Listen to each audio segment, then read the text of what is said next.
Bismillahirrahmanirrahim. Assalamualaikum warahmatullahi wabarakatuh. Innal hamdalillah nahmaduhu wa nasta'inuhu wa nastaghfiruh wa na'udzu billahi min shururi anfusina wa min sayyiati a'malina. May yahdihillahu fala mudilla lahu wa may yudlil fala hadiya lahu. Asyhadu an la ilaha illallah wahdahu la syarika lahu wa asyhadu anna Muhammadan abduhu wa rasuluh. Wa laqad qala Allah ta'ala fil Qur'anil azim, ud'uni astajib lakum innal ladzina yastakbiruna an ibadati sayadkhuluna jahannama dakhirin. Amma ba'd, ikhwani wa akhwati fid din, azani wa azakum Allah. Di dalam Al-Qur'an, dalam surah Ghafir, surah Mu'min, ayat 60, Allah subhanahu wa ta'ala memberikan pesan khusus kepada kita tentang wajibnya kita berdoa meminta kepadanya. Ud'ullah, berdoalah kalian kepada Allah subhanahu wa ta'ala. Niscaya Allah subhanahu wa ta'ala akan mengijabah dan mengabulkan doa kita. Bahwasannya ud'uni astajib lakum, berdoalah kalian kepadaku, niscaya kata Allah, Allah akan mengijabah dan akan mengabulkan doa kita. Innal ladzina yastakbiruna an ibadati sayadkhuluna jahannama dakhirin. Sesungguhnya orang yang sombong akan beribadah kepadaku, meninggalkan ibadah. Salah satu bagian daripada ibadah tersebut adalah berdoa, meminta, memohon, mengemis kepadanya, kepada Allah Jalla Jalaluh. Rasulullah sallallahu alaihi wasallam bersabda, ad-du'a huwal ibadah. Doa itu adalah ibadahnya kita kepada Allah. Ud'uni astajib lakum, berdoalah kalian kepada aku, kepada Allah, niscaya Allah akan mengijabah doa kalian. Dan orang-orang yang tidak pernah berdoa kepadanya, orang-orang yang tidak pernah meminta kepada Allah subhanahu wa ta'ala, Allah akan memasukkan mereka ke dalam neraka dalam kondisi yang terhina-hina. Para ulama menegaskan bahwasanya salah satu cara untuk menggapai mahabbat Allah, kecintaan Allah subhanahu wa ta'ala, dengan cara banyak berdoa dan banyak meminta kepada Allah subhanahu wa ta'ala. Bahkan Al-Imam Al-Qayyim rahimahullah ketika menerangkan tentang bagaimana caranya untuk menggapai kecintaan Allah, kata beliau, banyak berdoa, banyak meminta, banyak mengemis kepada Allah, niscaya Allah akan memberikan kecintaannya kepada kalian. Rasulullah sallallahu alaihi wasallam dalam satu hadis yang derajatnya hasan, hadis yang dikeluarkan oleh Al-Imam Ibn Tirmidzi dan Al-Imam Ibn Majah, dari hadis Abu Hurairah radhiyallahu an, man lam yas'alillaha yaghdab alaih. Orang yang tidak pernah meminta kepada Allah, orang yang tidak pernah berdoa kepada Allah, Allah murka kepadanya, Allah marah kepadanya. Sebaliknya, orang yang suka meminta kepada Allah, orang yang suka memohon kepada Allah, Allah cinta kepadanya. Allah bukan makhluk, Allah bukan manusia, Allah bukan seperti kita. Kita manusia. Ketika ada orang yang datang mengemis kepada kita, meminta kepada kita, sekali, dua kali, bahkan tiga kali, kita bisa memberikan apa yang kita miliki. Kita bisa mengasihkan apa yang menjadi kebutuhan dia. Kita bisa menolong dia apa yang ingin ditolong. Tapi ketika orang tersebut terlalu tergantung dengan kita, timbul perasaan amarah, jengkel kepada orang tersebut. Tapi tidak dengan Allah. Ketika kita meminta kepadanya, bahkan selalu meminta kepadanya, Allah semakin cinta kepada kita. Maka oleh sebab itu, ikhwan wa akhawati fid din, a'azani wa azakum Allah, bapak dan ibu yang dimuliakan oleh Allah subhanahu wa ta'ala, banyak berdoa, banyak meminta kepada Allah. Jangan di setiap hari kita ini ada ketinggalan satu doa sekalipun. Setiap hari kita harus memohon dan meminta kepadanya. Tetapi tentu saja dalam doa tersebut ada syarat-syarat terijabahkan doa kita. Ada syarat-syarat doa tersebut diterima oleh Allah Subhanahu wa ta'ala. Yang paling pentingnya adalah 4 hal dari syarat terijabahnya doa kita. Yang pertama, tanamkan keikhlasan ketika berdoa. Ikhlas dalam artian tempat berdoa hanya kepada Allah, bukan kepada selainnya. Bukan kuburan yang kita mintai, bukan dukun yang kita mintai. Ketika seseorang masih menyekutukan Allah Subhanahu wa ta'ala, berarti dia tersebut tidak ikhlas, bil khususnya dalam masalah berdoa dan meminta kepadanya. Dan dipastikan orang yang masih berbuat syirik, menyekutukan Allah Subhanahu wa ta'ala, doanya tidak akan diijabah oleh Allah Subhanahu wa ta'ala. Allah Subhanahu wa ta'ala berfirman dalam surah Al-Bayyinah ayat yang kelima, "Wa ma umiru illa liya'budallah mukhlishina lahuddin." Tidaklah kita ini disuruh, diperintahkan kecuali beribadah kepada Allah dalam kondisi yang ikhlas, lillahi ta'ala. Termasuk masalah doa. Jangan sekali-kali di dalam kehidupan kita ini, di umur yang Allah anugerahkan kepada kita, kita pernah datang ke dukun, meminta sesuatu kepada dukun, bertanya kepada dukun tentang nasib dan keadaan kita. Berarti kita telah berbuat syirik. Dan doanya orang yang musyrik, yang tidak mengikhlaskan diri dalam masalah ibadah hanya kepada Allah, dipastikan doanya tidak bakalan diijabah dan dikabulkan oleh Allah Subhanahu wa ta'ala. Ketika seseorang masih suka datang ke kuburan mencari wangsit, berdoa dengan ahli kubur, bertawasul dengan ahli kubur, berarti dia telah menyekutukan Allah. Dan permintaan dia, doanya dia kepada Allah tidak bakalan diijabah dan dikabulkan oleh Allah Subhanahu wa ta'ala. Ingat, tanamkan keikhlasan setiap kali berdoa.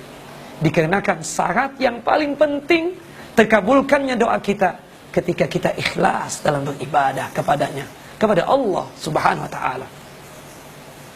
Syarat yang kedua terijabahnya doa kita adalah al-yaqin. Yakin doa kita pasti dan pasti diijabah dan dikabulkan oleh Allah Subhanahu wa ta'ala. Dalam hadis yang sahih, hadis yang dikeluarkan oleh Al-Imam At-Tirmidzi, Nabi sallallahu alaihi wasallam bersabda, "Wa idza da'autum fa antum muqinuna bil ijabah." Apabila kalian berdoa, tanamkan keyakinan dari lubuk hati kalian yang paling dalam bahwasannya doa kalian pasti dan pasti diijabah dan dikabulkan oleh Allah Subhanahu wa ta'ala. Kenapa ya Rasulullah? Kenapa ya Nabi Allah? Innallaha la yaqbal du'a ghafilin syakin. Karena Allah Jalla Jalaluh tidaklah mengabulkan dan tidaklah menerima doanya orang yang syak, doanya orang yang lalai kepada Allah Subhanahu wa ta'ala. Ketika dia berdoa, mengangkat kedua tangannya begitu tingginya, tetapi ketika dia berdoa atau mungkin setelah berdoa, dia meragukan Allah. Ada syak dalam dirinya, ada syak dalam kalbunya, ada keraguan akan terijabahnya doa tersebut. Apa iya Allah mengabulkan doa hamba seperti ini? Apa mungkin Allah memperkenankan permintaan saya seperti ini? Ketika ada perasaan-perasaan seperti itu dalam berdoa atau setelah berdoa, berarti kita dalam kondisi syak, dalam kondisi ragu, meragukan Allah tentang terijabahnya doa tersebut. Berarti kita tidak yakin kepada Allah Subhanahu wa ta'ala. Dalam hadis qudsi, Allah Subhanahu wa ta'ala berfirman, "Ana inda dhanni abdi." Aku ini sesuai dengan pikiran hambaku, sesuai dengan perkiraan hambaku. In dhanna khairan falahu.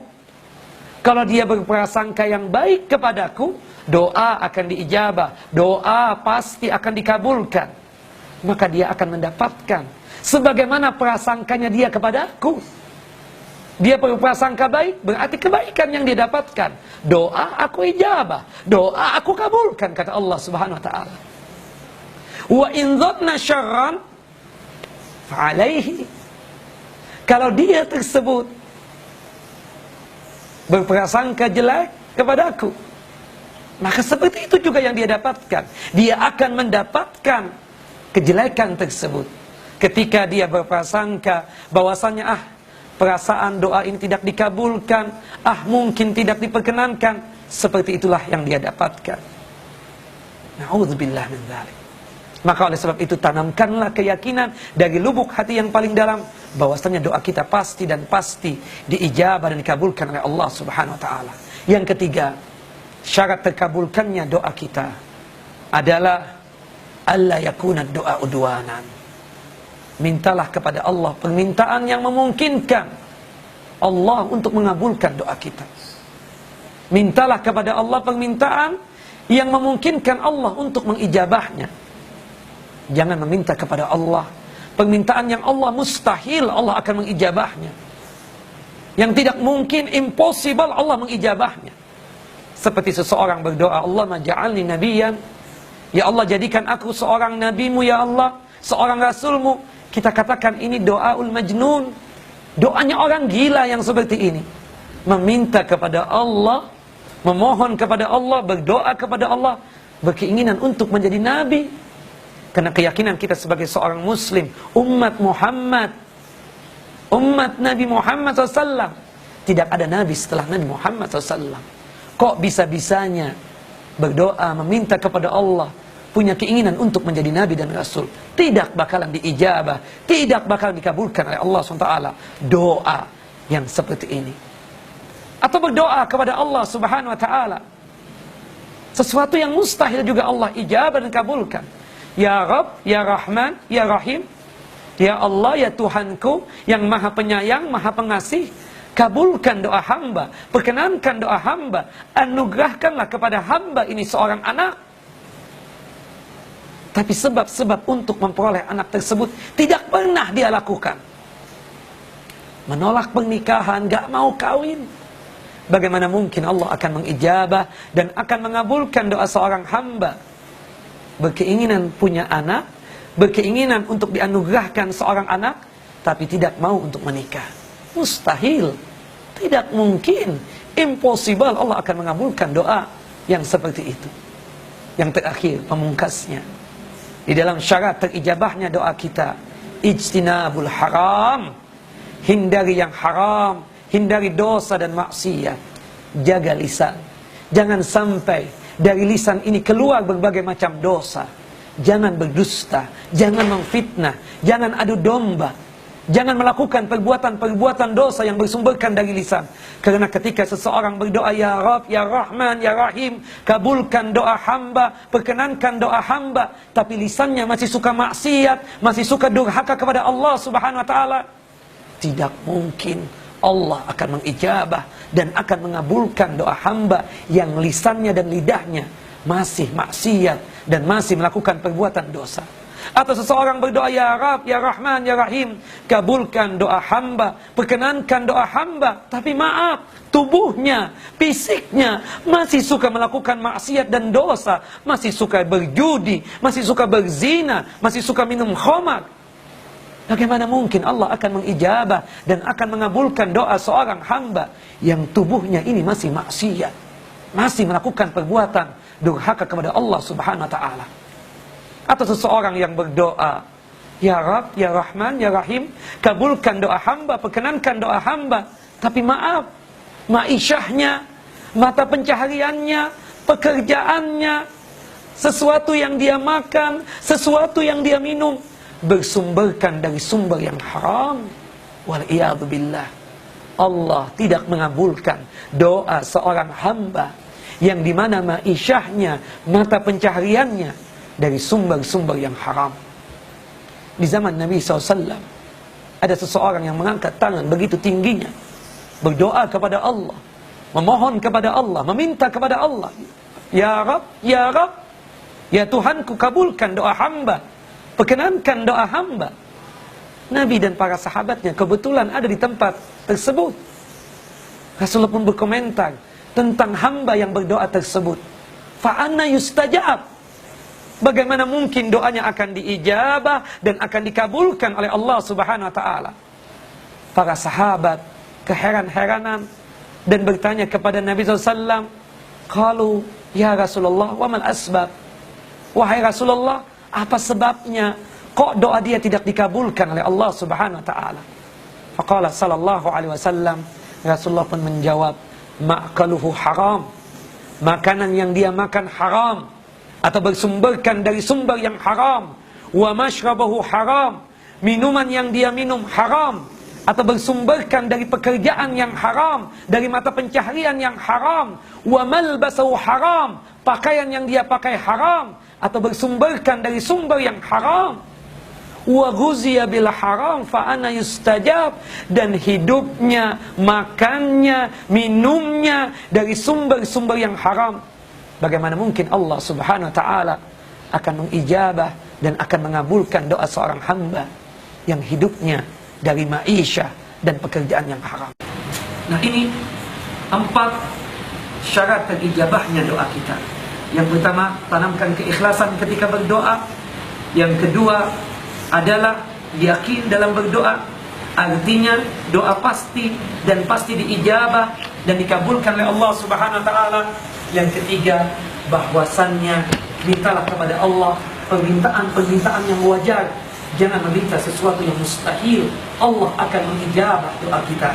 Yang keempat, pastikan kita tidak pernah melakukan perbuatan yang haram atau maksiat, baik dari lisan ataupun fisik kita, wabil khususnya mata pencaharian kita. Walahu minkum wa sallallahu ala nabiyina Muhammad wa ala ali Muhammad kama sallaita ala Ibrahim wa ala ali Ibrahim innaka Hamidul Majid. Wa barik ala Muhammad wa ala ali Muhammad kama barakta ala Ibrahim wa ala ali Ibrahim innaka Hamidul Majid. Assalamualaikum warahmatullahi wabarakatuh.